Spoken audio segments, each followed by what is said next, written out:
Okay, good afternoon, or is it? Yeah, good afternoon. Thought I'd pop into the office for a little bit of a working hangout. I've got to get on and do a little bit of shipping, and I've got a little bit of listing to do, but I've got to make sure that I'm out of here with enough time to pop into the Sainsbury's and grab some bits for dinner as we get when I get home as well. So that's the plan. If anyone else wants to pop in and join me as well, you're more than welcome to join me. I'll put an invite in the chat. So you're more than welcome to pop in and join me whilst I do this. It's appreciated. Shazad, hi Shazad, thank you for popping in. Two Aussie thrifters, Brad and Jazz, thank you for popping in. Falling into space. Deb Hughes, Dave, hello as I leave Weatherspoon, Lincoln Seller, and Andrew as well. Money Mental UK, the greatest clothing reseller. I do have a few bits of haul that I can share with you guys, like a little whole thing. I did try to vlog today and yesterday, but I keep on messing it up. I'll see if I can still make a vlog out of something or other. We'll see, but if not, then there's this live video anyway. Wearing a really cool Fila hoodie. I really like this. So yeah, I can share with you guys a few bits and pieces as well that I have picked up, and then I'll get on and start just doing my work because I need to get this shipping done. It's not a huge amount. I think we've only got like 10 parcels to ship so far, but decent amount of sales, but nothing amazing. So overall it's been up and down as some of you can appreciate. There we go. Hi to the reseller Aid Critchlow, Just Me, DBG. We have got Sail Away 1975. Hello, there's a good day to you, and I am the greatest clothing reseller. Has sold 3 items in the last 24 hours. That's very good. Yeah, so these are a couple of pickups I got from the weekend. Got a big box Half-Life Generations, which was quite cool. We have got Half-Life Blue Shift big box as well. As you can see I paid £2 for each of these, so those are pretty nice big box games that I'm hopefully going to do okay with. And I paid £1 each for these just because it's not often that you see Shirley Conrad's Magic Garden. So this is a bit of a vintage BBC micro software where Shirley Conrad shares her magic garden with anyone that cares to see it. And here we have got some Shiva's numeracy. Again, these probably aren't worth a great deal, but I had to pick them up just because they're funny. These two, the Half-Life games, they're going to be like a bit more money, which is not bad. Yes, Blue Shift needs the original. Yes, an expansion, isn't it? Hi, Kevin. How are you? Well, smashing the big box games lately. I still haven't sold Doom, so it's one of those things. I bought it but not sold it. I also got this for 50p. This is only worth about £6 as far as I'm aware, £5 to £6, so not a great deal of value. And this is the Wii game Trauma Center Second Opinion by Atlas, but for 50p, it was good. Where were you last night, Z? We found out Andrew owns a dildo. Wow, DBG, he does. That's good for him. It's not something I own. I'm sure he's happy with it, I suppose. Chick Picker says hello, and Jay Dennis says Magic Garden. Is that another name for something else? It could be, for all we know. For all we know, it could be. This is quite a nice pickup. I bought this as well. This is a NAD FM AM stereo tuner. I did pay £15 for it, but it is in very good condition. It comes with the original user manual. And I think I should be able to flip this for around £50 on eBay. So a nice little bit of profit from 15 to around 40 to 50. That is what I should be able to get for that. I would have loved to have found an amplifier instead. Tuners can be a bit of a hard sell because obviously a lot of people, when it comes to radio, are now buying DAB separates for their audio needs. But there are still plenty of international customers that are using FM AM. and some people prefer the sound of it, kind of much like when it comes to vinyl and CDs, even though CDs and digital streaming offers a higher, bit rate. Well, not bit rate. Even though they can be quite detailed, etc., and clean, none of that hiss and crackle. Some people like the hiss and crackle that the audio cassette and vinyl provides. So it'll be the same thing with radio. Some people will just prefer the sound they get from an FM broadcast versus a DAB broadcast. It's very much like that. So I paid £15 for that. Should do okay with that. Also picked up a few bits of clothing. Not to drop the tone of the stream, not at all, DVG, not at all. Right, I'm going to have to come in a few minutes to defend myself, says Andrew. You're more than welcome to. Also pick this jumper up for £1.50. It's a fat face jumper. Just thought I'd try it. I don't know what the value will be, but I'd expect to at least be able to get a tenner. But from £1.50. I also picked up a pair of these monkey jeans. They just looked interesting. Again, £1.50. They just look really nicely made, and I saw that they use organically grown cotton, so that will appeal to some buyers who are more aware of where their clothes, etc., come from, how sustainable they are, and whatnot. They're in very good condition. So that'll probably be about £15 sale, maybe £20. Monkey jeans, and again, that's £1.50. And what's the final thing that I picked up to share with you guys before I get to work? The final thing I picked up, men's fat face always does well. Easy 25-ish, says DBG. Okay, cool. And yes, Lad Media says Z currently testing this Technics system. Wow, high double karma, high vintage vandal. And this was the final pickup, again, £1.50. I don't know the brand. It's Marcus Law. It's made in Hong Kong, so it's not going to be great, but it is cashmere. So anything that's cashmere is often worth picking up. 100% cashmere, made in Hong Kong, and it's mega soft. It's really good condition. Size medium, crew neck, pullover jumper. I don't know, maybe 15-20 again. Paid £1.50 for that, so pretty pleased with those pickups. So the reason why I'm in the office is obviously to do a little bit of work and get on top of getting on top of shipping. So I want to make sure I've got shipping done, because obviously Beck and I are both working tomorrow, so I want to make sure shipping is ready to go out on time. Hi Izzy, I popped over to Garstang yesterday, says Fix It for Reselling. Thought it was lovely little high street. Yes, it is a lovely high street, Fix It for Reselling. Yeah, it's a lovely high street. I do like it. The first charity shop that you come across is often the best one, in my personal opinion. It's one where you can find some nice items sometimes. Stopped picking up ladies' fat face, says Love Reseller, because it takes ages to shift. Yes, I don't often buy, I barely buy any ladies' clothes because I just don't have the knowledge for it. But there we go. I will whack in the link in case anyone missed it. So if anyone wants to pop in, you're more than welcome, guys. So I'm going to get on and start doing the work I need to do. So I've got a bit of shipping to sort out.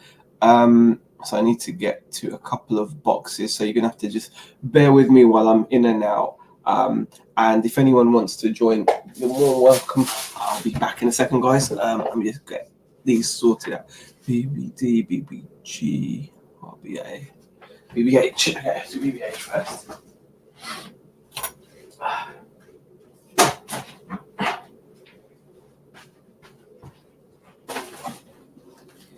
Oh man, I need to create more space. I don't like that there's no space here. So much stuff everywhere.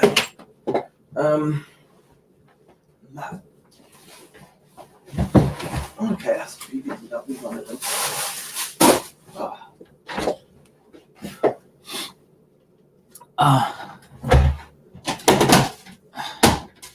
So what do I need out of this one? BBH3. Drew.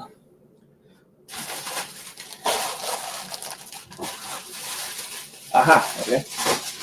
This is what I like about our new filing system. So we sold something from BBH3. So there it is. And it was a 16th scale nickel plated brass wheel collar pack of 4. So it should be in here. GPM Q4300. It's those there. £5 for that. So that'll just go as a large letter. So that's what they are. So £5 for those. I'll squish that down if need be and send it as large letter. So that will be a nice, easy thing to package.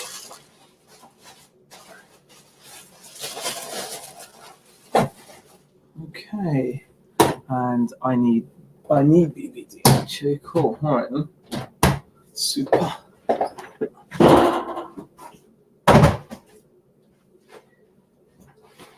Okay. I will try to read the stuff as much as possible. Right back to listening in the background, no worries. Anyone had any sales today? It's like Tumbleweed says, relove reseller. Not so far today, actually, but yesterday wasn't too bad. Value for money, says Shazad. Yeah, I think so. Definitely worth a £5 for those things. Next item is BBD 1504. Oh, yeah, we've got loads of these. I think that's it. Yeah. We have a stack of the next part. This one always sells regularly for us. We've still got about 20 of these left. This is a set of turnbuckle ends. So we sold these for $6.99, and then there's $5.99 shipping on it. So a total of $12.98 because they're going abroad. They're going to cost me about £2.80 to ship abroad because I just send it standard. So that's not bad either. So $12.98 for the turnbuckle ends. Obviously, I'll have to make sure I remove the sticker. Please make sure I do that. Peter has popped in. Hello, Mr. Cummins. How are you? How's it going? I'm hoping the microphone's okay. Oh, it sounds fantastic. Sounds fantastic. Because I'm on the old laptop because I don't have a webcam. The legendary Buzzertron. Yeah, I've wound it up and, the clockwork's going around. Oh, and, how are you doing, mate? What are you up to? Yeah, not bad. I've just been doing my accounts for the last sort of 2-3 days. Oh, sounds fun. No, because I've not touched them for about a year. I should do them every month. Should be a good boy, but I've just not done that. So I really want to get into the habit of doing monthly accounts as well. Yeah. Just because then you know exactly where you are. Well, that's it. Yeah, I'm planning on getting mine done for next year now, because normally I leave it because you have until the 31st. That's right. I mean, you haven't until January, but I just didn't want to do it over Christmas. So I've kind of got up to March 19. Like, I've just got there today, and I think I'm going to carry on and just complete, August, September for this year. So they're done. I mean, all of my purchases were there, but it's stuff like downloading stuff off PayPal and downloading bits off Amazon and just getting it all in shape, really. So it's been a bit of support. I haven't done any listing or anything. So. Oh, okay. That's fair enough. Hi, Andrew. How you doing? Hey, I'm all right. How are you, Peter? Yeah, not too bad. Hi, Brad. Hi, Andrew. Hey, Brad. How are you? Yeah. Great. Shazad says the RC parts are flying out. They're doing okay, and he has to do VAT monthly. Yeah, that's VAT. You have to do much more regularly, don't you? Then when you're VAT registered, you have to be much more regular. But I definitely want to do. I definitely want to start doing it monthly. Just so to introduce, we've got legendary Peter Cummins, Fortnite professional. By the way, have you been playing that? Yeah, well, I normally do about like an hour. Yeah, I'm back on it now. I'm feeling the so much kind fun. Of about like 9ish, 10ish o'clock. I normally play with Lucy and I'm still a solo. Around. I'm still selfish solos, me. I Do you have a Twitch, Peter? I do, but I never go on it, so I'm never on it. So I think I have two followers, two people. I'm always on Twitch. If you want to follow me on Twitch, you're more than welcome to. Yeah, make sure you get like that Amazon thing, so you can do that Amazon thing. Oh yeah. Of course, you got whatever that is. I don't know what that is. Oh, sweet. So we've got Brad and Andrew with us. Brad, I thought you were about to go off to bed. Yeah, I was, but I've got tomorrow off, so Jazz gave me the green light to come on and have a chat for a bit. Oh, there we go. Yeah, for those of you that don't know in the chat, you should definitely be following two Aussie thrifters. They're a lovely couple, make some really good quality videos, and they actually put a little bit of effort in theirs. It's not just going live and talking crap like we do there. There's a bit more effort and definitely worth checking them out. So if you see two Aussie thrifters in the chat, you can click on the 3 dots next to their name and go to their channel and subscribe. You can also subscribe to Andrew Money Mental if you've got nothing better to do. But I'd probably recommend against it. I've been thinking about doing a YouTube channel myself. I don't know. I don't want it to take up too much time, but I think it's fun. It'd be quite good just to keep me on track, because I want to sort of like go up a gear on my reselling, like from where my turnover is now. So just to sort of do 15 minutes a day over the next sort of year to keep me on track. But it might be of interest to. It's worth doing. It does. Yeah, you know what? It works the other way as well. So if you're feeling like if you're feeling down about things as well, sometimes it's really nice to actually look back, and when you're feeling that you haven't been doing so great, it's really nice when you can actually look back and see the progress that you've made. Exactly. You look back and you might see a video of yourself being really happy because you had like £300 of sales in a week. And I've got those videos where I'm like on YouTube just buzzing because I've done £300 of sales in a week. And now you're down now because you've done like 800 in a week. And it just puts things into that perspective. So. Yeah, I just want to. I don't want it to be rubbish, so I want it to be sort of half decent as it starts. Not being rude. I'm just going to get the next box. Yeah, no worries.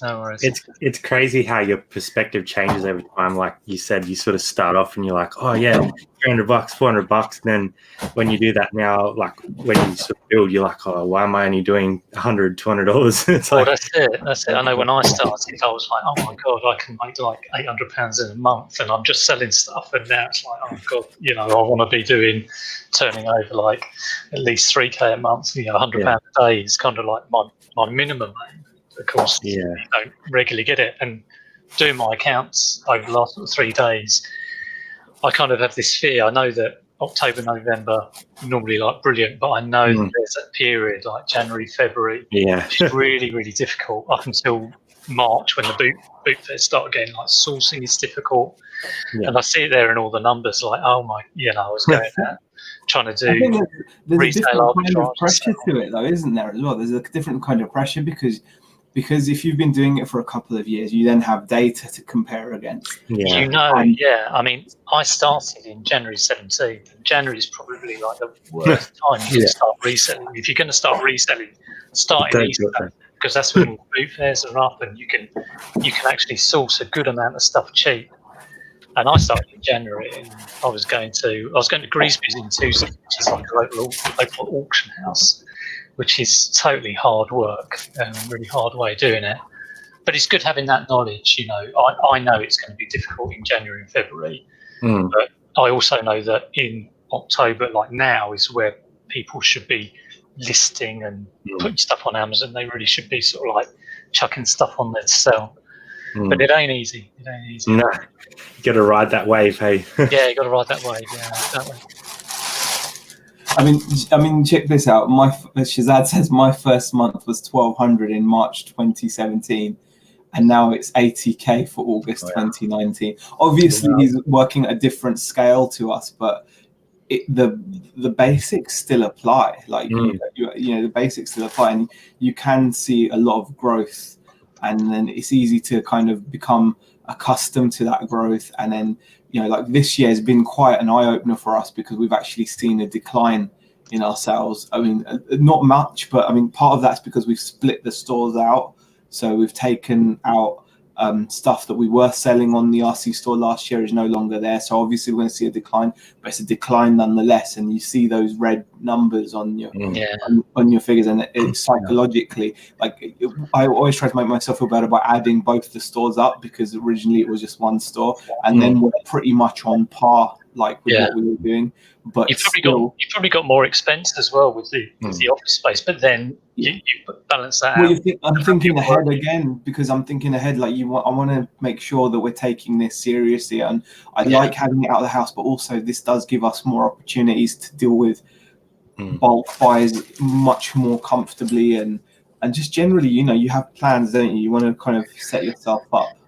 Yeah, I mean, I feel that really I've not taken it seriously as I've been doing it like 3 years, and I do feel like I'm in second gear really, and I could go to third gear. And this is why I'm thinking about doing the YouTube. Is really, I don't want it to take up time, but I want it to keep me on track with regularly doing stuff. So, like, I will have my set listing times, and I'll have my set packing times and stuff like that. Check it out, guys. That's sold for $12.98. Wow, it's all right, isn't it? Yeah, so got a big box full of them, and they're all selling for $12.98. Yeah. Well, I've only got a few left now. We did have a bunch. We've only got 5 of these left now. I think we originally had. Wow, we've sold 61 of them. Can I share my screen? Hold on, share screen. That's the one. Yeah, check it. Yeah, check this. We sold 61 of those. So that's nice and easy, isn't it? Varying prices, but this is the kind of thing I want to have more of, and just, that's the kind of thing I really want to have. Constant turnover. But but the thing is, you've got to have the cash flow to allow you to buy this stuff, and then it's also knowing where to source it as well. I mean, you've been able to get your contact, haven't you? Yeah. So getting a contact like that is priceless. I think, Peter, like, the YouTube kind of creates a bit of accountability for yourself as well, because you're putting out content regularly and people are expecting a certain level. So I think it kind of drives you harder as well, because you want to be putting out better and better stuff.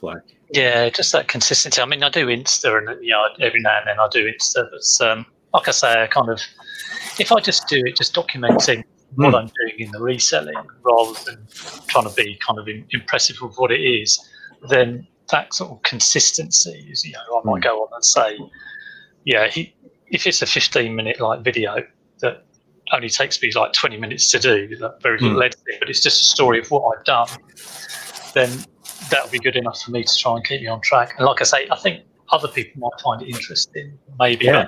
I'm kind of doing it really for myself rather than to create a big YouTube channel. But like I say, I haven't done it yet, so I probably won't get done. You'd be surprised how many people it helps too.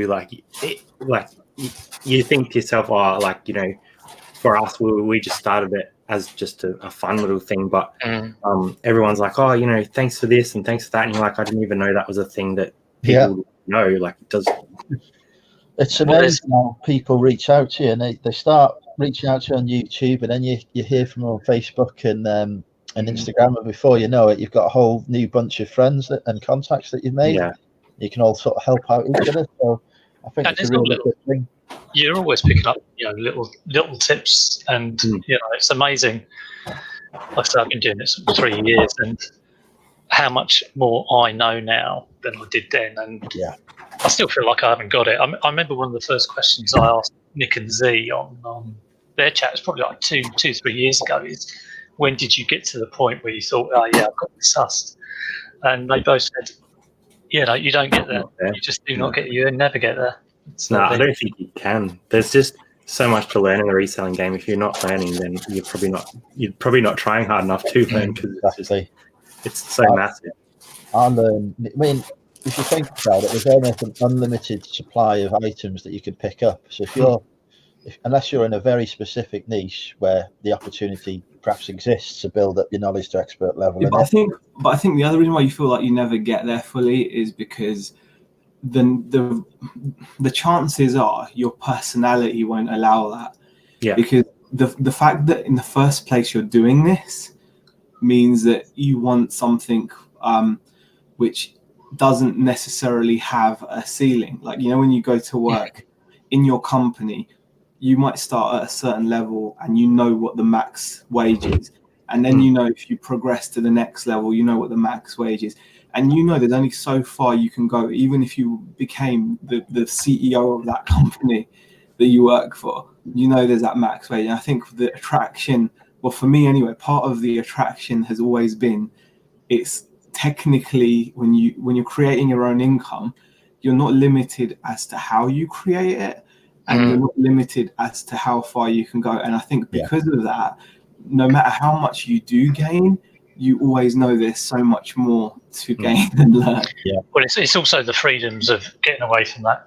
You know, if you're talking about an office job, getting away from that office environment. I mean, I worked like all my life, so like 25 years in office environments, and you see all that kind of office rubbish of people getting ahead because of who they're getting in with and all that kind of thing. And by the time, you know, I'm 48, and I was kind of like thinking, oh, do I really want to keep going through that? And the answer was no. I'd rather be responsible for, you know, my life and what I'm earning and what I'm doing, even if it's at like a lower level. I'd rather have that responsibility on myself.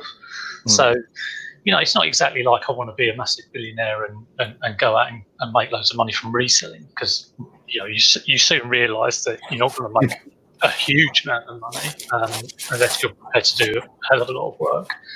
But it was that fact that kind of like the buck stops with me, and if I put in the work, I can earn the money, but if I don't, you know, I won't. So, you know, it certainly gives you freedom anyway. Yeah, it opens up those doors for you as well. Like, if you do need to take time off for your family or whatever, you don't have to rely on someone else to give you that time off. You just have to plan for it yourself. So, I suppose if you're doing something like FBA, for example, and you've got a large amount of items in Amazon, well, FBA over here, obviously it's different in Australia. You've got a large amount of items in with Amazon. You know, you can have a day off, not listing or doing stuff on eBay, but you're still making money potentially from Amazon sales. Yeah, that is nice. I mean, I tend to focus around FBA around this time of year, so I won't send anything up all year, and then come August, September, I'll be like putting all my stuff I've squirreled away in boxes and sending it up to FBA. And when the sales start coming through, I'm by no means have I got a lot of stuff up there. Probably got like 100 items, but it is nice that it's all dealt with and done by them, and this money clear bills. It's great. Yeah, we don't like, we have Amazon here, but it's like dead. Like it. Yeah. I don't know anyone that sells anything on a regular basis here, like at all. So it's just really weird how it's such a massive colossus here. Yeah. And in Australia, it's how long has it been in the UK though? Like how long? A long time now, probably maybe 15 years or something. How long's FBA been going on in Andrew? I mean, I only became aware of that probably, you know, 3 years ago. Yeah, that was definite. I still remember when FBA became a thing, because as a buyer looking in, I'm suddenly seeing this, you know, that fulfilled by Amazon Prime sign coming up. But yeah, I mean, that might have been 10 years now. Did it take a few years to take off, or did it take off straight away? I think they built it up. I don't know. As a consumer, it almost felt like it was there. No, it wasn't there, and then all of a sudden it was, and everyone was raving about how great Amazon was. But Amazon in its early days was a very different beast to what it is now. It used to be like, now most of what you buy on Amazon is cheaper on eBay. But when it first started out, it was the opposite. Most of what was on Amazon was cheaper than it was on eBay. But they opened up with their strategy wasn't based on making a profit when it first came over. They just wanted to grab a biggest piece of market share they could, build up their name and their brand, and go from there. And now they trade on their sort of customer service and returns policy rather than their prices. When they first started, it was all about the prices. Now, which is, I think, what they did wrong here. They didn't really do that. They just came in They only wanted new stuff. They gated everyone off. Like that. Yeah, it's just there's no used items on there at all. So it hasn't really taken off here in Australia yet. I hope it does, but I just don't see it happening yet. And that's a massive mistake, because one thing Amazon did right straight from the off here is that they became the place to buy used books, for example. So they grabbed a huge chunk of market share of the second-hand books market. So companies like, we have big book chains here, or used to. Most of those have gone now because Amazon have just killed them off. Yeah. So for the new book market, and then for the second-hand book market now, it's the same. Like, if you walk into a second-hand bookstore around here now and mention Amazon, they just want you to leave. Yeah. I think a lot of companies were scared of that in Australia when they heard that Amazon was coming, but I haven't seen an impact really. I think all the other natural e-commerce stuff has probably taken more away from the walk-in, like eBay and all those other sorts. But I don't think Amazon's taken much share at all, to be fair. And you would have thought it would have been quite big in Australia, because I mean the one thing they do rely on is obviously warehouse space. Yeah.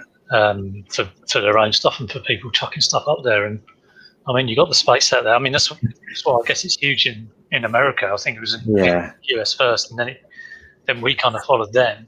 But I can't see any restrictions why it would be huge in Australia. So I just don't. I don't know if they've sort of got a 5-year plan or what, but I just don't think they hit the market right. And I don't know. I think Australia's a little bit different, where people sort of, if they buy on one market, they'll just stay there until they get pushed into a new one. Like, they just don't like change, I suppose.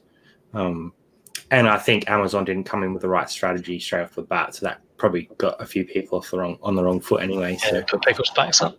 It'll be interesting to see, though, 5 years' time what it's going to be like, because obviously all us resellers want that other option of shipping stuff out to a warehouse. Obviously, in Australia, we have the eBay fulfillment stuff, but no one uses it because it's just not viable. So you've got fulfillment there for eBay already, have you? Yeah, I don't know anyone that uses it. Like, I know quite a few resellers, and none of them that I've spoken to use that service. So with Amazon, one of the options for FBA is the fact that the prices are that you can command on are a lot higher than you could get on it. Yeah. Is that Z making that noise? Yeah, it is. Yeah, he's doing he's wrapping his tape.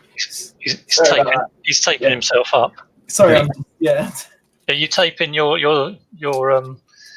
captive to the chair? No, it was a thingy, a transmitter and receiver. I've got to do one more. I'm sorry about the noise, but I've got to do one more. The one thing that interests me, though, so I was walking down the street, going to a pub with a mate the other day, and we were just having a random conversation, and he was talking about how delighted he was because he bought something on Amazon, and he had it within 24 hours of ordering it. Well, that's it, isn't it? It's the FBA are after the prime customers. But we were walking past WH Smith's at the time, and I said, you can walk in there now and get the same item, and you've got it within 2 minutes. So how is waiting 24 hours a good thing? Well, people are just like, they've got their Prime account, they already paid for that, and even if that Smith's is next door to them, they'll want to feel like they're using their Prime account. So they'll be like, and probably, we'll pay more for it, They pay more. The person relies on. They pay more to get something in a longer time than they would if they actually just walked out and got it. So it's probably that feeling of getting it in a lovely convenience. I think that's another thing here, like the distances between places, like to get something from one to another guaranteed a day would be like logistically really hard.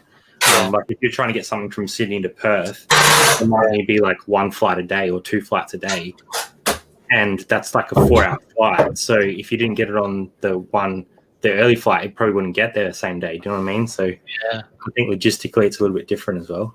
I've driven that journey Sydney to Perth in a Kingswood Holden 1975 with vinyl seats. Wow. So which was basically, if you get your flesh on there, it's going to fry on those vinyl sticks. So Yeah. I think that took us, I don't know, it was 2 or 3 weeks. Wow. So you've experienced the vastness then. Yeah, just like getting in the car in the morning, driving all day while it's light, and then just getting off the road before it gets dark because you don't want to hit a kangaroo. Yeah, no. So, You don't want to run into one of those. Yeah, you don't want to hit that. I think we saw a van or a lorry that had hit a roo, and I don't know what happened to the kangaroo, but the lorry's just absolutely done in. It was they do big damage. Huge damage. But you don't have to be in Australia to nearly hit a kangaroo. I nearly drove into one once in Lancashire. Was that just someone going to a fancy dress party? Wasn't it? They had like a petting zoo farm thing, and then the kangaroos escaped and was bouncing up and down the dual carriageway. Oh my God. Like 4 o'clock in the morning, I'm the only person driving along, and I'm thinking, have I just got a kangaroo? And I thought, I was hallucinating. You sure you didn't have a few too many bruises? No, it wasn't a escaped kangaroo. But then I rang the police because I didn't know who else to ring to say there's a kangaroo loose here, and they thought I was taking the piss. And I'm like, if I was going to do that, I'm sure I'd think of something better than this kangaroo. Did they just come along and say, would you breathe into this bag? Walk along this straight line. That was so funny. So yeah, of all the things to happen, an escaped freaking kangaroo. I fucking immersed in a few hours. And then I was late to work. And it's like, why were you late to work? It's like, well, because I nearly ran into a kangaroo that escaped. It's like, Jesus Christ, this is just mad. I'm sure heaps of people believe that story. It was only when it got put in the Blackpool Gazette that people were like, oh shit, he was telling the truth. And I was like, well, yeah. It's just trying to escape from Lancashire. It's probably headed to Zahir's place. What are you talking about? Talking about the escaped kangaroo from Farmer Parr. Okay.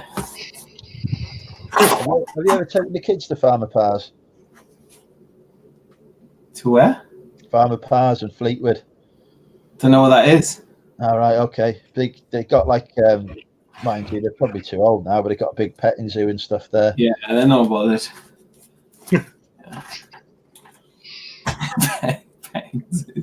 Marrakesh says here, silent tape available on Amazon. Thumbs up. Yeah. Yeah, I think I may have to invest in some of that. Hi there, Heather, as well. Hi, Karen, Margaret. Double Karma. I think she's asked this question: is he the only one working in this stream? Yep. Yeah, that's the point. Actually, yeah, I was supposed to be doing some work. We did our. I'm gonna have my lunch in a minute. So I might have to open an item not described case against the YouTube video. We did some listing earlier today. We got some shoes listed up, and David Rubino says I hit a deer in Colorado. a deer. Right, I've got to pop off and have my lunch. If you're on later, I might pop on then. Yeah, no worries. No worries. I'll take it. See you, mate. Okay, 1.5 kilos for that. I just realised that cashmere jumper I showed you guys, it's got a hole in the sleeve. Oh, gutted. I was just moving it out of the way, and I just realised it's got a hole in the sleeve. That's £1.50. I won't get back. How annoying is that when you get stuff home and you're like, this is an awesome item, and then you're like, there's a whole stain that you can't see. And the thing is, you can swear you've checked it. Yeah, 100 Um, times. Yeah, but for whatever reason, you can see better at home. I hate those stains that you only see once you put it under the lights for the photography. You're just like, where was that 20 minutes ago? Like, Yeah, I know completely. Happens often. I'm sure there's something Andrew doesn't know about because he's the greatest clothing reseller. So yeah, he wouldn't have that problem, sure. I just actually check the items before I buy them, you know. Oh, yeah. Was that a knowledge bomb? As well, but we're amateur in comparison. We don't check them well enough. I often bring stuff home and think, how the fuck did you not notice there's a zip missing? We bought a pair of jeans about 2 weeks ago. We got them home. We were like about to list them, and Jazzy put her hands in the pockets, and someone had cut out the bottom of the pocket, so her hands went straight through both pockets. And we're like, "Oh, no. that's going to go well." See, a top tip: always check the pockets in the charity shops, because you'd be amazed at how many pieces of money are left in them. Yeah, I found 10 cents today, so that was a good haul. Mind you, having said that, I think the worst thing I found was a used condom in a pocket. I was like, "Who the fuck picks that up and puts it in a pocket?" Jazzy found a I don't know if it was a crack pipe or what sort of pipe it was, but some sort of drug pipe. Paraphernalia. Yeah, in a jacket at Savers, and we took it up to the counter. Was like, I think someone left something in here. I have now got, after that incident, I've got those disposable gloves. Yes. So I'm wearing those before I check anything cool. now, because it might sound a bit OCD, but I don't want to go through that. You don't know what you're going to find. It's probably not a bad idea to do that at all, to be honest. Especially if you don't like get them from China, like 100 of them for about 99p as well, or whatever. So it's not. You just get a big load of clothes together, check through all of them. Once you're happy, done. DBG was saying she bought an All Saints men's shirt, got it home, and realized all the buttons down the front had been replaced with all different random buttons. Oh. Yeah, that's so harsh. Yeah. Well, yesterday when we were looking at the charity shops, noticed that someone had put some like Yu-Gi-Oh cards in the counter, and there was like a bundle of them for like £2. And luckily, my daughter was with me, and she's into Yu-Gi-Oh, and she's like, "Oh no, that's fake." There's so many fake cards. It was just, and some of them I could tell they were fake because they were just literally peeling apart and whatnot. It's just, you can just tell. There is, when I went out yesterday sourcing, the amount of fake designer clothes I was coming across is unreal. And I said to him, I said, "Oh, this is not real. I mean, there's a Lacoste label spelt fucking wrong, for Christ's sake." Yeah. And I'm like, "It says Lacrosse on it. How can you sell this? This is clearly fake." And they're like, "Oh, is it? Oh, I didn't know that. Why is it fake?" I said, "Well, because it says Lacrosse." Yeah, meant to be Lacoste. Yeah, just a little bit of a spelling error there. It's like, but there's been a few shops if it's fake. So he said, "Oh well, I'm sure somebody will buy it." And it's like, yeah, but you're not legally allowed to sell it. Yeah. Frustrating. Yeah. We've had a few where we've like built up a bit of a relationship with like the ladies that serve us, and if we go up and they have stuff for us, we'll say, "Oh, this is fake," and we'll like show them why, because at least then the next time they bring us stuff that it's not fake again. Yeah. Yeah. No. Yeah. They just weren't bad at all, and I was like, "Okay, I mean, sure shop at the end of the day, but it would be hard though, like for someone that doesn't know brands, like." That's the thing. I think when it comes to charity shops, even though you're right, you should educate them on if you know something's fake. But I think it's just all too often. I don't think they, like you said, they're not that bothered, Andrew. They don't. Yeah. They don't, and they just feel like they don't want to hear it almost. And that seems to be like quite. Maybe it's different, like you said, Brad, because you've built a nice relationship. Yeah, you can do that. But I think I wouldn't do it with everyone. If you don't have that, then it can just be seen as like you're just, kind of. I mean, but then again, saying that, it was quite funny in a different charity shop. Sorry, in a different charity shop, there was someone had brought in some clothes. Like there was an elderly couple bringing in some clothes. And when he was handing over this jacket to the lady, he was like, "I paid £450 for this jacket and I never wore it." And my ears obviously perked up. Yeah. So I started to just have a little walk around as they took it into the bag. And they were discussing it because obviously the old ladies behind the counter were excited. And the funny thing is, like, I heard them talking because they were like, "Oh, we're not going to get that, it's £450." And then one of the ladies asked her, "What brand is it?" "Oh, I don't know, Pierre Cardin." and Pierre Cardin is like a really cheap. Yeah. You know, it's not even a brand. Yeah. There's no way. I mean, the guy must have gotten mistaken which jacket he paid $450 for, because he clearly wouldn't have paid $450 for a Pierre Cardin jacket. But probably got that in Sports Direct.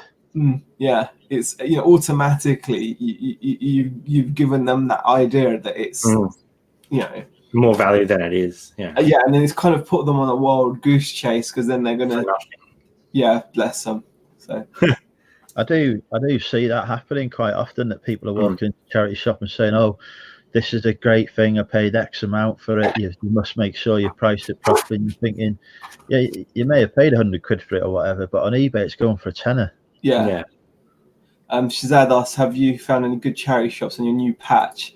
Like where I'm working, I'm kind of working so far. I haven't seen all of my patch, but I've been visiting areas like Oldham and Bury and Rochdale and things. And even though I've seen some charity shops, I've not really been able to go into them, because I'm still building my speed up, as it were, so I can get the job done and then have the time to pop in. So I've not really had a chance to kind of go in. I've just been focusing on getting the work right, really. I'm sure I have plenty of opportunity once I'm kind of, you know, once I've got the job. Carby Chris did a bit of sourcing. He did a video where he was sourcing in is it Altrincham or wherever, you know, the rich part of Manchester, and then he compared it to sourcing in Oldham and such like. Yeah, quality just wasn't there in terms of what, because it's one of the poorest parts of the UK, so you might struggle based on that experience. But then I wouldn't expect much. I mean, I've seen some areas and I'm like, right.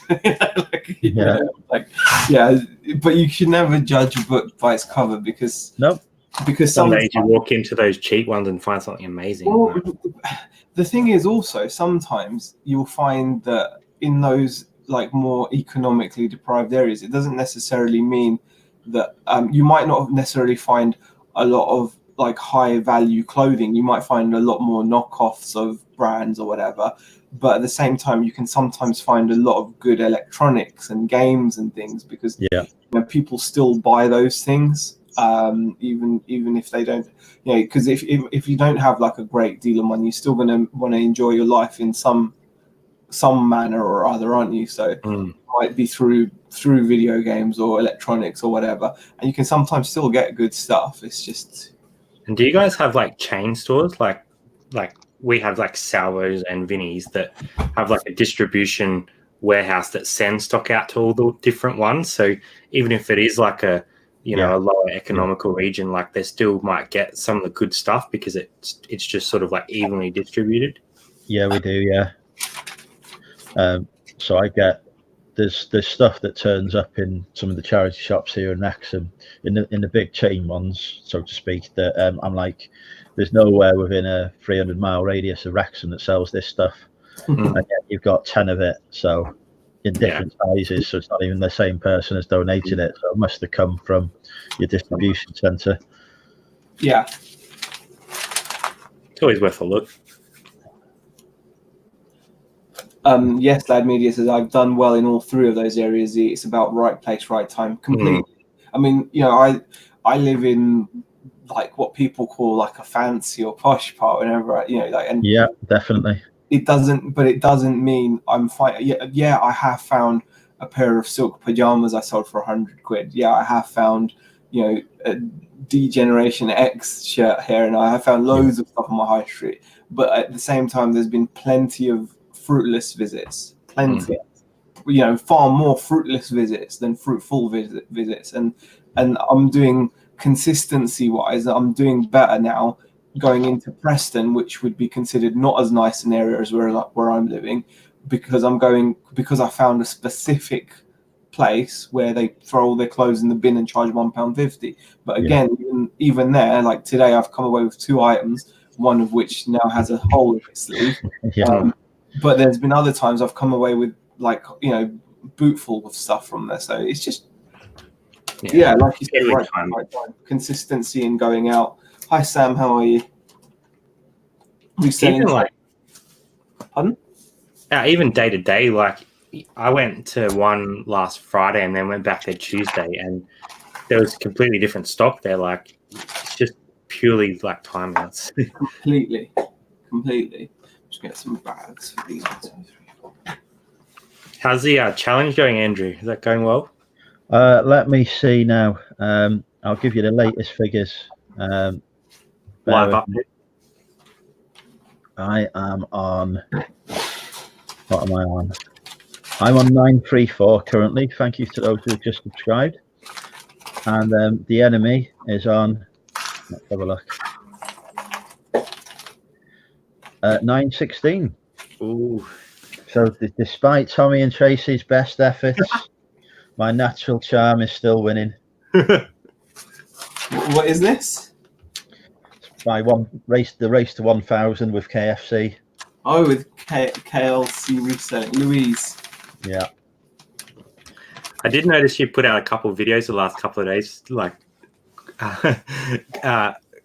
getting on top of those subs that just subbed to her. She went live on Friday night, and I was like, every single person that was in there was like, New okay, sub. you were watching me on Tracy's channel last night. Just rubbing it in a little bit for you. Peter in the chat as well. Hi, Peter.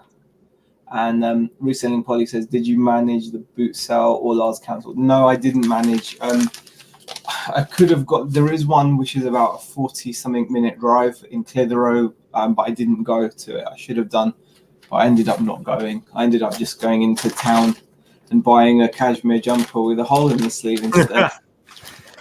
You know your jumble sales, are they all over the place now? Or are they just in like unique parts? It's not that they're all over. You get regular ones, but around here, for example, they only happen a couple of times a year. Yeah. They're certain times of year that they happen, so they're not like a regular thing. But your car boots? Car boots tend to be more regular. But again, at this time of year, a lot of them are going to be shutting down because of the weather. But like I said, I've got one which I can drive to, which is, not too terrible. I've found some good stuff there. I actually found it's basically like an indoor one in a cattle holding pen area or something. Oh yeah, really? Yeah, but it's really good. I mean, I've actually done pretty well there in the past. My best pickup from there was I paid £20 for a Thin Lizzy tour jacket, and it was like a vintage 1980 something tour jacket, and I sold it within like a few days for 350 quid. That was like one of my best pickups. Wow. Yeah, it was really nice because the thing is, I think someone had haggled at 15 and left it, and she was like, no, I want 20, I'm sure it's worth 20. And I was like, well, I saw it hanging there. Like, I checked the tag, made sure it was made in England and vintage, and I was like, 20 quid. I was like, surely I can get at least 50. And then when I searched it, there was nothing really for it. So I thought, screw it, I've stuck up at 500. And then I got an offer literally for 350, and I was like, yeah, gonna take it. Yeah, I didn't. Sometimes it isn't worth haggling that extra $5 or £5 if you can make that crazy money. It's luck though, isn't it? It's luck that I got it. Someone else could have gotten there and seen the value in it before. Yeah. I mean, but it's one of those things that you really do have to just. The more you put yourself out there, isn't it? The more you put yourself out there. Yeah. Find as well.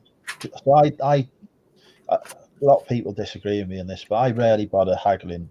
I ask them for their best price, they give it to me, and I'll pay it, because I find if I start haggling, they're sucking the teeth in. It takes a minute or two for them to make a decision, and I'm like, in that minute or two, I've missed something on the next store. Yeah. So if I'm happy with the price, I'll just pay it. Yeah, exactly. Yeah. I can agree with that. I think the only time I'll haggle is when it's not a car boot price. Do you know what I mean? Like, if someone's asking, if someone's done a little bit of research and they're asking, then I will haggle. But if someone's just asking, what seems fair money, then completely agree with you. You don't want to waste time doing that. And reselling Polly Sam says, I've just spent £90 in one charity shop on clothes. Nice one. It's easily done, isn't it? It is. I did it yesterday. Mm. I got an epic haul yesterday. I spent about 170 quid. But the listed value was well over £1,000 on everything. Nice. It's like, I think it's almost double. So I thought that'd be like what, $340, I think. Yeah, I think so. Yeah. Yeah, we went out Friday and spent, I think, probably about that 300 to 400, I think, in 2 stores. Yeah. The stuff is out there. Sometimes you just got to be lucky in terms of finding it and picking it up, but it's definitely out there. I mean, I actually agree with what Shazad's just said. Sorry to cover your face up there, Brad, but I couldn't deal with the uncertainty of what I would pick up each week. I much prefer the wholesale model. And I think when it comes to a sustainable, growing business, completely, you're right. That's why all sustainable, growing businesses like yours do deal with wholesale rather than thrifting. Thrifting is so... the only consistency you have is if you go out enough, you will regularly find stuff to sell. Yeah. What that stuff is and what the return of it is completely inconsistent. I mean, that was a 50p to £5 buy, but that could next week be a 50p to £50 buy. But I've got no control over that. Like, all I know is if I go out enough, I'm pretty certain I will find stuff. 10 of those, yeah, but it's just what their worth is.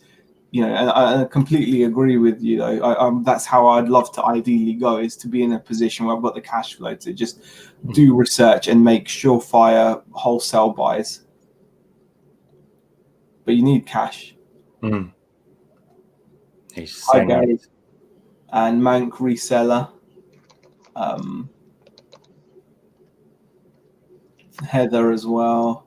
Gary Nicholson, And there you go. She's actually, I just placed 2 orders on Friday for 2 SKUs and spent 15k. Not everyone's got that cash flow, but that, No, that's some big dosh changing hands there. Yeah, that's kind of money you need though when you're dealing with wholesalers, isn't it? And the margins are that much.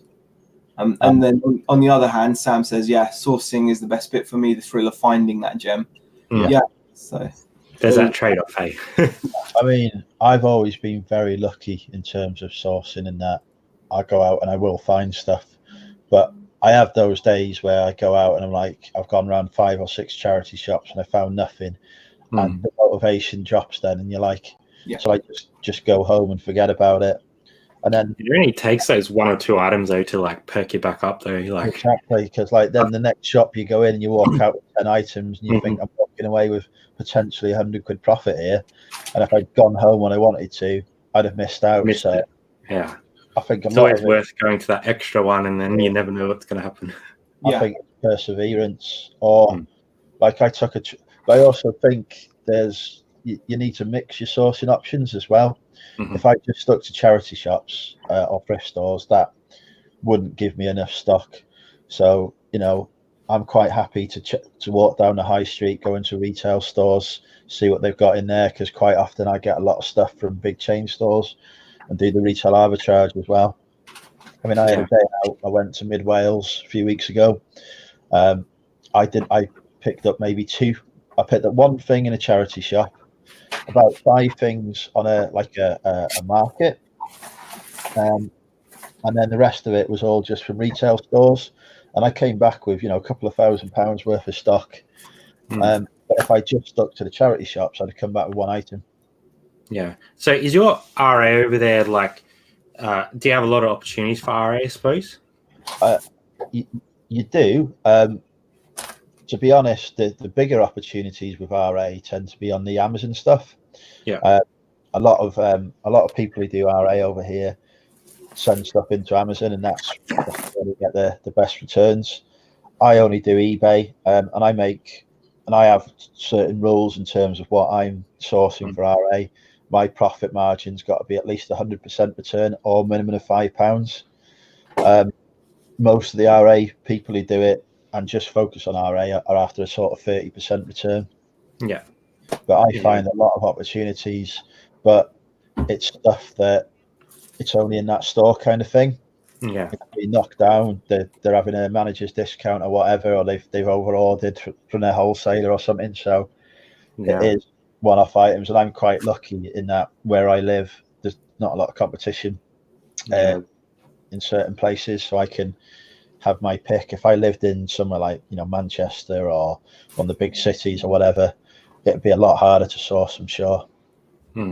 Yeah, I think well, for us personally, we have like a Harbour Town, which is like a factory outlet store, but they still sort of ask like half a retail price, or you don't see stuff for 80 or 90% off or anything like that. So our sort of sourcing RA wise is very limited. We've done it a few times, but it's only when they have like really good like Black Friday sales or something like that. Because otherwise, you'd probably be lucky to make 10% on most of the items we see. Not worth it, because as soon as you get a return on something, your margin's gone, and you have to sell them all to even make your money back. So but yeah, I do tend to focus more on the RA during the winter as well, because I can't, like Zahir was talking, I could quite happily during the summer months just source exclusively from Car Boots. To be fair, they are normally packed for the girls, and again, I've got quite a few within easy driving distance. So if there was nothing at one, I'm down the road 10 minutes later at another one picking up stuff. I think location or knowing locations to go to helps a lot to sort as well. I mean, if I'm having a day sourcing, I've planned out before the day before where I'm going to go and where I'm going to hit. So I know the places I'm going to go to. I know the places nearby to park that I can get and do this. I can basically do the stuff as quickly as possible. I even know where I'm going to get my food from, that I'll get something quick and easy. And it's like it's almost like a military operation. It's my job to plan things and work anyway. So I take the same approach. And well, if you plan your day, at least you know what's ahead. I mean, Shazad saying, do you sell much overseas? So we put international shipping on certain items, but not all of them, because international shipping from Australia is really expensive. So if we want to send like a shirt to the UK, it'll probably cost us like $23, I think. So yeah, some stuff we do, some stuff we don't. We probably send, I don't know, maybe 10%, 15% overseas, and the rest is within Australia. So if I wanted to send something to Australia, like a shirt, if I didn't do it tracked, it's about £9, which is about what? $18. Yeah, about $15. In fact, probably less, because it'll be under better for you. Probably about £7, £8 if I'm lucky. So it's we are quite spoiled with our sort of Royal Mail service. To be fair, they are quite competitive. Yeah, so we've only got one company that ships out, Australia Post, unless you've got like an in with their mother company. But the Oz Post standard shipping rates are quite high because Australia is so small. So they have to charge more to get stuff out, because there's just not enough people to supplement the shipping. So we've got quite a few courier companies that'll ship about as well, and I think that competition keeps the prices down. We've got Hermes is a big one, and I don't know how you find it, Steve. I use Hermes International. I find Hermes International much better than Hermes Domestic as well. I've used Hermes International, and it's not been bad for me, and it's very reasonable. I think I once shipped like a £200 RC boat to someone in Barbados for 50 quid. Wow. Well, it got to them fine. It's like, so. I mean, I'm doing probably 20 or 30 items a month with Hermes International, and I've never had an issue. Same volume with Hermes Domestic, and and some months it's like 3 or 4 items that they're losing or delivering to the wrong address. You've got to really put that into you have to just look at your overall returns when that stuff happens. Like, we've had a real bitter pill to swallow. We recently we shared them on the channel as well. We picked up these like John Varvatos Converse shoes. I had 2 pairs. one pair went to the US, one pair went to Indonesia. We've not had issues with either of those countries before. The US pair was fine. Indonesia, the pair didn't turn up. So we've lost out money there. I mean, we didn't send it tracked, so we're kind of screwed. You know, it happens. Yeah. You know, It's hard sometimes, hey, just to eat those costs, but yeah. Unfortunately, it's just one of those parts of business, and I think the longer you do it, the less it impacts you. Like you kind of, it just becomes I mean, part of to it. be honest, if you think about it too much, like even now, it will start to kind of bother me. Yeah. I try to just kind of not think too much about it, or I try to think about it in terms of numbers of transactions that go right versus numbers of transactions that don't go right. Or how much you've actually paid for that item rather than the amount that you've lost to the buyer. Correct. Yeah. Yeah, I must admit, the first few times I had issues, you were like, this is terrible. And now, like I had 3 or 4 yesterday, 2 items not received, and then one person wanting to raise a case for an INAD because I didn't include the batteries in something. Because I couldn't actually, Royal Mail wouldn't let me ship it with batteries, with loose batteries in there. So and I was just like, you know, that a few months ago, that might have got to me a bit. Yesterday, it's just like, whatever. It doesn't matter. You know, I've done enough in sales today that more than compensates for that anyway. So you just can't let yourself get affected by it because it'll drag you down into a deep hole if you let it. Yeah, completely. And then today she cancelled the INAD anyway because she was like, oh, you know, actually I've put a battery in and it's all fine. I was like, yeah, you've done what I said you needed to do yesterday. Well done, yeah. But those 2 items not received, both international sales untracked. But I won't lose out on it, to be fair. Well, I could lose out on it, or I could find because everything we do, Royal Mail, even untracked, is still insured up to £20. They were less than £20 sales, so I could just claim on that. It's just whether I can be bothered putting the effort in to go through it. Yeah, to get that £20 back, is the time worth it, or could you list 4 other things that you could potentially make twice as much? But I have started to put a new sort of organisational system in place now, where I've got give you a receipt. All the receipts are date ordered now, so all I've got to do is remember what date I shipped out the item and go through the, say, 20 odd receipts for that day and find it. So that helps. But it is annoying because even in the UK ones, they have delivery confirmation on the stuff now. It's not really untracked anymore for stuff. So all I say to Royal Mail is, have you got delivery confirmation for this item? No, we haven't got one. So to me, if they haven't got one, they should refund me. Yeah. But I've got to prove that I've still got to give them the proof of postage, even though it's been scanned in at the post office to say that they've had it. So they've got the number, they've scanned it in there, it's in their system as having been received at that post office, but I've still got to give a proof of postage. Crazy. Hey? DVG saying $30 ka-ching. Thanks. That's awesome. Nice one, DVG. Got £30. Nad's joined us. Did you make it to your vintage kilo sale? Nad was on with me until about 4 o'clock this morning. That's crazy. I don't think I'll be on much longer. I gotta get some sleep, but I'll stay on for a little bit until Zahir's back in. Yeah, I've got to shoot off in a bit. I'm going away for Christmas to see my sister and her family, and they've got a cat, so they're not keen on the dog coming. So I've got to get some. I've got to find a kennels. No, yeah. Gym, so I'm touring a few facilities in a bit. You have to make sure the dog's up to date with all the jabs and stuff. Then kennel up, and we get caught with that. All right, guys, I might drop out and go to bed. Thanks for having us on and having a chat. Yeah. Enjoy the rest of the evening or day. Have a good rest. See you guys. See everyone in chat. Thanks for subbing and saying hello and all that, and we'll see you next time. Bye. Yeah, Brad. See you soon, mate. Okay.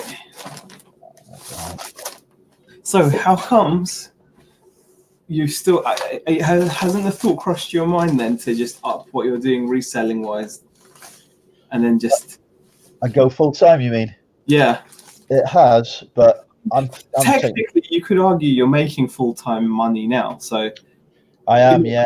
Say you are a full time. You are actually full time because that's just a, you know. But it's just whether you want, you know.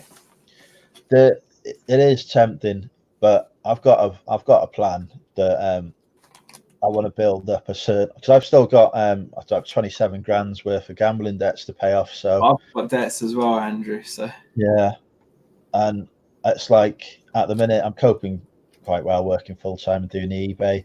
And you're managing okay, like yeah. the kind of. I'm talking more about like the urge, you know, like to. It is. You probably know it. Every time I get shit day in work, I'm like, should I just hand in my notice now? Because is it worth dealing with all this stress? Yeah. But you still get stressed in reselling, you know. Oh, yeah, of course. Yeah. And the stress can be really bad when you're counting on the money. Yeah. Yeah. But yes. Yeah.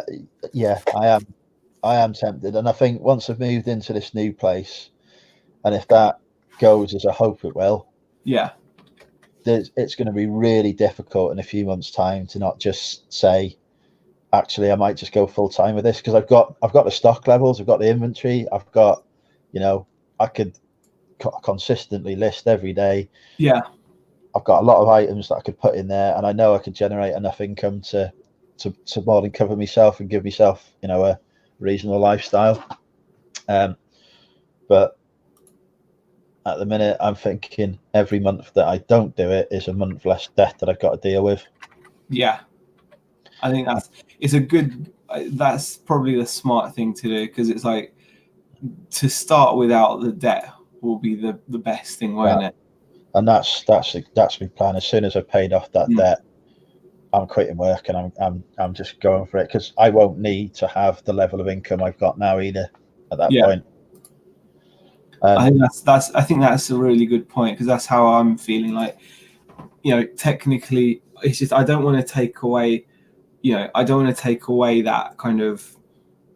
I don't want to take away from the business, and I want to give myself like a cushion. And this way, I think it can be done. So, even though it's really difficult, it's definitely Shazad just says, I personally wouldn't give up your day job. The more money you can keep in the business, the faster it will grow.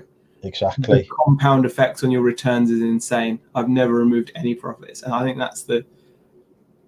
And the last 3 months since my housemate moved out, I have been taking money from the business, but it hasn't affected me growth. I've been really lucky in that I've just stumbled across quite a lot of good items to pick up, and I've diversified. You know, I've gone into clothing and stuff like that as well. Yeah. If I hadn't perhaps done that diversification and had that little bit of luck, then I wouldn't be seeing the same level of growth at all. So I think you've got to be prepared to take a risk as well and try out new things. Yeah. I've still vintage electronics, for example. I still haven't really got into shipping stuff like, you know, TV, stereos, etc. And I'm leaving money on the table because I come across those sort of things so cheap. But if I went full time, I'd be diversifying into that kind of market as well.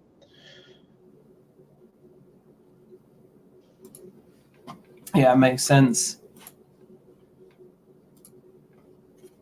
But yeah, at the minute, you know, sort of 50% of my profit is going back into the business, and it's growing it.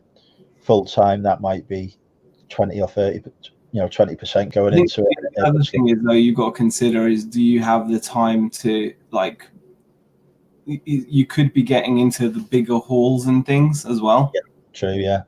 But you can't right now because of the time, so you have to stick to picking up the one-offs. Yeah, I think that's the other side. So you know, you've got it's cool that you've got it's cool that you've got the money to like reinvest, but if you had more time as well, and I don't know. there's things I can't do because Mm. I haven't got the time to, like Amazon, for example. I'd love to do FBA, and I know if I did that, it would actually save me more time currently. Yeah. But before I do anything, I want to fully understand the nuts and bolts of it and I get into it. And I haven't got the time to invest at the minute in And building. you could potentially be losing out money that way as well. So there's so many there's balances, isn't there? There's balances to it. You know, there are, because part of me does think, yeah, you're right. You know, like Shazad says, you know, putting all the money into the business is the best thing to do. But it's great if you've got a whole bunch of money. But like, if you're working like I can already see there's certain deals that I've been able to deal with because I've had the time to process and deal with the amount of stock and just getting those deals. Whereas if you're going to be working, you're going to have to think about what you can achieve in the time you've got. So you might have to leave certain things that you know are profitable. Like you said, for example, like Amazon FBA, you know you could do really well on that, but you need the initial time. So there's always pros and cons to things, isn't there? And it's like you say, if I took that time away from eBay to do Amazon, eBay would decline. So I'd lose out on that steady income that I'm getting at the minute. Yeah. And I also think there's something to be said for having a large amount of capital in reserve, ready to invest and take any of those deals as well. Yeah. I know when you went full time, you just sort of went for it, and thank God it worked out. But that would scare me. That would. But the thing is, it worked out to an extent, but the problem is it could have grown a lot more than it has. But because we were feeding off of the profits, you know, it obviously has had an impact, and we've ended up both now working. So it worked out in the short term when we needed it to, where it was, you know, keeping us going. But in the end, we've ended up back in work because we've realized that, you know, because we took out so much, it would have been great if we were able to have put that initial money straight back in and churned it over. So you always need two income streams. You live off the smaller stream and reinvest the bigger one. That is the perfect solution. Very true. And the other thing, or the other advantage I've got though at the minute, in terms of my current status as a single chap homeowner with 3-bedroom house, I've got 2 rooms there that I can rent out and generate an income from quite easily. That you know, more than covers the mortgage, etc., and means that I can reinvest some of that money into eBay as well. Yeah. So if I went full time straight away, that's the income. That's the second income stream I would have. Yeah. So you got options, haven't you? Definitely. Yeah. Which is like a year or 2 ago, before I sort of come across yourself and Nick and all the rest, I didn't have those options, and I was like, you know, you were just going to work your way out of it, just job. Whereas now you've added this extra income stream. Smart way to do it, really. As like you said, as long as you can keep it going, that's the thing. Yeah. And I just find consistency is the key, and you do have to be available all the time with eBay, like, because customers expect instant responses, and they're used to that sort of Amazon model now, but and place that expectation on eBay. So it can be a bit, you know, you're out and you get a message at like 10 o'clock or whatever, and it's later. Yeah. But I found if I do keep on top of that and deal with any issues that arise, I've got lots of positive feedback from customers where they've had something that wasn't quite right, but because I've had that communication with him, been really happy. So the speed of communication can make a huge difference to like the reaction you get from someone. Yeah, definitely. Because it shows that you're keen on getting whatever they want sorted out. So I'm obviously finding it an interesting topic at the moment because it's been a massive change for us. I'm just like, I've got to just, I've got to keep focused on the bigger picture. I'll keep focused on the bigger picture. But it just means doing stuff like this, having to come out on a Sunday and do it. Yeah. And then in the evening, like the evening chats have been really helpful. You know, getting those done has been really good as well. I think Grab all bags back in a second. No worries. Hey everyone, let's see what's going on in the chat. Oh, Laney's with us. Hey Laney, how are you? The Hills. I picked up 3 Ashes box sets yesterday in the office. I'll give you 50p for all 3. They're not completely worthless, are they? Ashes? No, they're not. They're not. They're not. Yeah. And they did have a little bit of a spike when England won the World Cup. People buying up the Ashes, eh? The sealed ones, actually, on FBA, were going for 6 or 7 quid at one point. You do think, like, how many did they sell? It's got to be amongst the most, like... I can't believe it. Yeah, I've never seen... I don't know if it's just because I'm trained to see it now because it comes up so often, but I always see 24 box sets, Lost series box sets, and the Ashes DVDs. Yeah. It's like they must have either somebody's going around the country buying them and redonating them, just to spread them out. But yeah, it's absolutely mental. Trigger them says I've had no choice but to do eBay full time. Just had a kid. My partner can earn more money through normal working, so I stay at home with the kid and do eBay full time. Yeah, see, sometimes you don't have that choice. You know, it's sometimes you have to make things work, and that sometimes plays on my mind as well. Like, you know, but I don't know. You do have to make a lot of sacrifices as well, which I don't think people talk about much. Like, you know, I would love to be able to sit in the evening and watch a TV series and relax after work. Yeah. But I'm packaging, I'm listing, I'm getting stuff. I'm responding to messages or whatever, you know. So 2 or 3 hours of my time in the evening is sort of gone, and that's every day. I mean, it's definitely intrusive when you're doing both, and you're not just doing them. It's not just the side income. You're looking for it to become, you know, substantial. I know not everyone wants to make a lot of money, but there is money to be made, and a lot of money is always like a movable feast, isn't it? For me, if I could make like, I don't know, 80 grand turnover and clear, you know, if I could clear 45 to 50 grand, for me, that's a lot of money. Yes. To someone else, that might not be a lot of money because they could be earning that in their job comfortably, and they may require more than that. So it all comes down to, you know, what you need, and so kind of that plays a big part. Your figure there is exactly what I want to hit.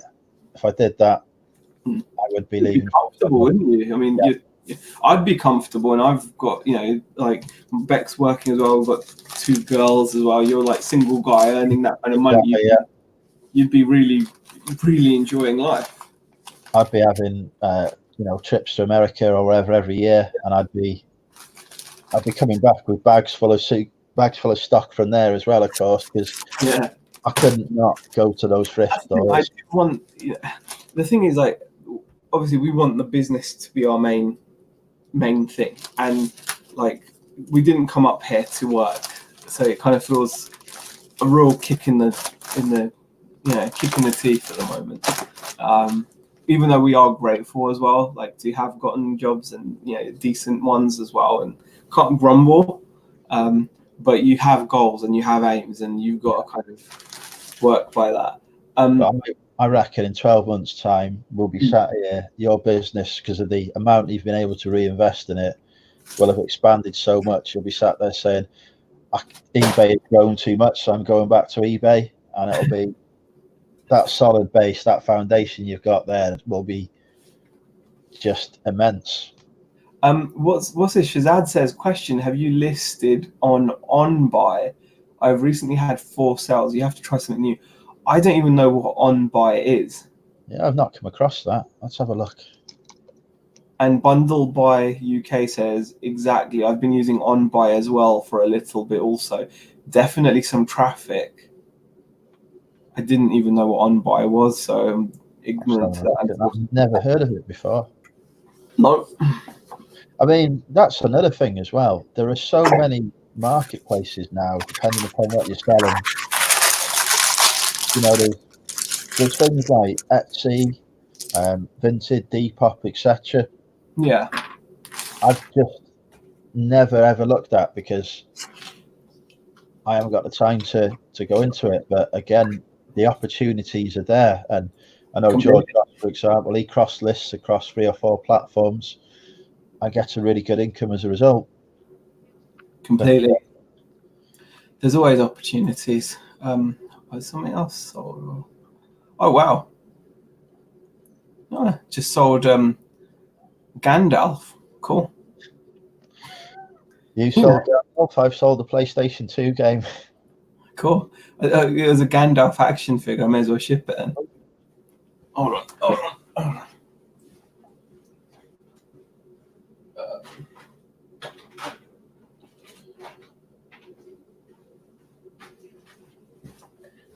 Is this? Got good money for it as well. £22 plus shipping. It's going. Cool. Can you remember how much you paid for that? Yeah, not a lot. I think I bought. I think I got 4 figures for 15 quid. And I think we made good money on. We had like the dragon from Beowulf or something, and we sold that for like 40 quid. And then I think we sold another figure. I can't remember. But now I've got I sold this. Now I've just got like a Beowulf figure to sell, of the guy himself. So yeah, I shared it. Yeah, so not much in there. About 3-4 quid tops. So pretty happy. That's 3 or 4 quid you didn't have before. Yeah, I think that's yeah. Also note the factory installed batteries for the sound base have died and may have corroded the yeah, I mentioned that because it's one of those press button jobbies. All right, yeah. I mentioned that that's not working anymore, so it's probably because it's broken. So let's just give that packaged up and get it sent off. Where's it going to? It's going to Austria, I think. Okay. Cool. Andrew, are you listing us, Tat Doctor? I've listed 2 items. I'm happy. That's 2 more than I would have done if we didn't have this stream. So I'm trying not to list anything until I've done my move because it's just. I've got to keep an eye on the time because I need to get to Sainsbury's before they shut. How far are you from Sainsbury's? Nah, not far at all. It's just down the road, but just want to make sure I don't miss it because then dinner will be a problem. There you go. That's a perfect box for it, I think. Beck's been getting some really awesome boxes from work. Oh yeah. Yeah, but I've got to be super careful because they're like medical ones. Some of them have got dodgy stuff on them, but that's pretty cool. I'm gonna have to just cut that one down to size and do it. All right, I'm going to be making some noise with this sellotape. You have to keep people company if you can. No worries. Thank you very much. I'm back in a second, guys. BCP says it's a bit risky asking Andrew to come on Facebook. Who's asking me to come on Facebook, BCP? I've missed that comment. So Lord Ahab is talking about OnBuy. So your first month subscription fee of £19, and for any month you make under 500 quid in sales, OnBuy will waive the next month subscription fee. So that's quite a good deal. I still haven't heard of it. I've had a quick look at it now. Yeah. But it just shows how many options there are. Can you hear me okay? Yeah. Yeah, I'm just saying it's still kind of weird, like how many options there are. Like I'd never even heard of OnBuy. and yet there's people already selling on it. It's like you've got to be so alert as to what's available. So I've heard of that eBay gum. So they've obviously must have marketed quite well for me to hear of them, but I don't know anyone who's sold anything on them. Has anyone in the chat sold anything on the eBay gum site? I know they've just won a court case against eBay as well over their name. Oh, really? Yeah, eBay obviously said, hang on, you're ripping off eBay here. And then the courts obviously said, well, no, eBay gum's a Yorkshire question. It's actually nothing to do with eBay. Even though it clearly is a rip-off of eBay. Yeah.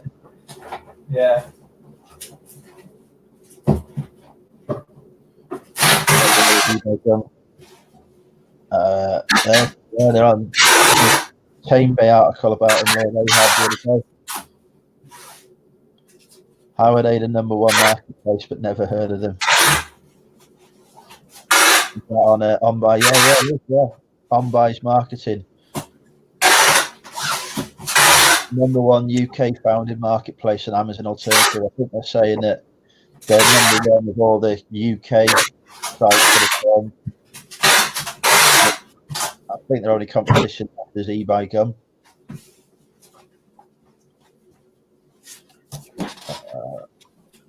Looks like a cheap Amazon, to be honest, looking at the website. Or not a cheap as in like a clone of Amazon. But it might be a good site to, you never know, it might be a good site to buy from as well. Well, because of they'll have to be competitive, won't they? Yeah. Because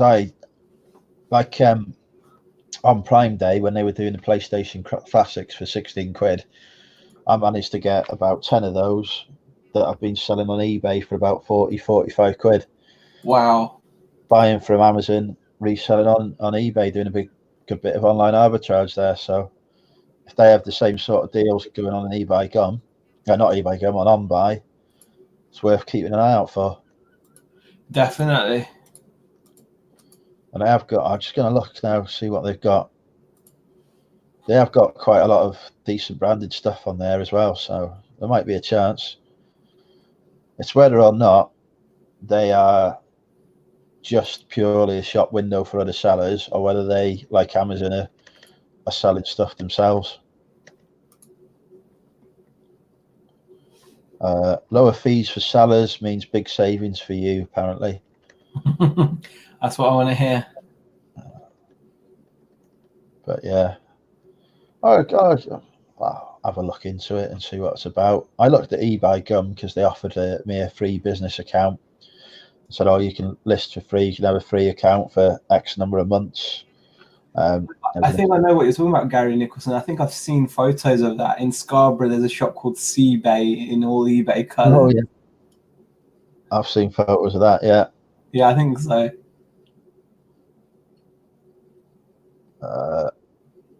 But yeah, the other thing I do see, particularly with new resellers, is that everyone seems to try and flood to list and put stuff on as many platforms as they can. So I think there's a huge mistake. I always think focus on one platform, whether it be eBay or Amazon, but focus on one of the big ones. I think it comes down to process, though, doesn't it? If you've got a process, which means that there isn't necessarily a lot of work involved with that, you could kind of be okay with it, don't you think? I think you can, but I think you've still got to learn what process is best for you first. I'd always say learn one thing and then move on to the next. I think definitely there's I think people are wanting something that's going to be better than eBay. I think people are just wanting to find a platform for them. I mean, I think, to be honest, I think like the only viable platform that I've noticed, if I was hip and trendy, I'd be looking at Depop. Yeah. You know, like if I knew what popular, because I feel that there's a genuine market for that, because you've got young YouTubers that literally have massive YouTube channels based on charity shop hauls, and their videos earn them a stack of money because obviously they've got massive audiences, and their videos are nothing more than, here's what I've bought from the charity shop, and here is the link where you can buy it. So I think that is insanely good. That's a great business model. You know, that is an incredible business model. Well, that's what Laura Stubbs used to do before she got banned from Depop. She got banned? Yeah, she was. I don't know why she got banned. I've heard a couple of different stories, but I've heard one of them was she was doing too much sales on there, so Depop chucked her off. But why would they chuck someone off for doing too many sales? Is Depop not for business sellers then? I can only assume that if they've done that, as you say, it's but not. The thing is, there's plenty of people that are doing exactly that. It's all over. It's all over YouTube. So you can use YouTube or you can use Instagram and. But yeah, that sounds crazy. So I don't know if that's true or not. I've never asked her. I've met her before. Should ask her. That'd be quite a good. I'm sure she'd be open to talk about it. But yeah, she was really big on Depop. She was I think she was sort of one of the first people to really cotton onto that and get big in it. And yeah, she got chucked off it, and her eBay career and her shop was born instead. Wow.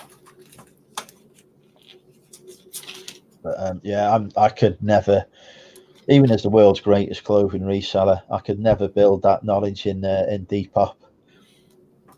Well, I think some of the stuff you pick up would be suitable, but it's just knowing what's suitable, but also being. I think you've got to be able to market it. Like you've got to be cool enough in a way to be able to market and show off the clothes. And like there's no way I'm fitting into 99% of the clothes that I'm buying. Yeah. Same here. So it kind of automatically and plus I'm just old and grey. It's not going to appeal. Well, the thing is, I'd be there going, look what I've bought. I've bought an Adidas jacket thing. Yeah. Come on, Depop, and buy this Adidas jacket thing.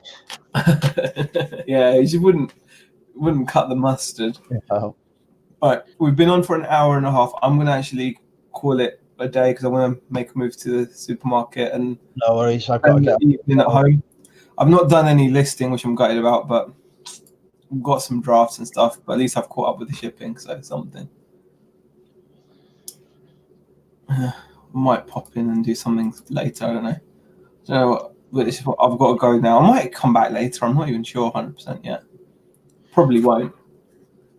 No worries. Cheers for having me on anyway. And not at all, Andrew. Thanks for the chat. I appreciate it. And thank you, everybody, for joining us. See you later. Cheers all. Bye. Bye.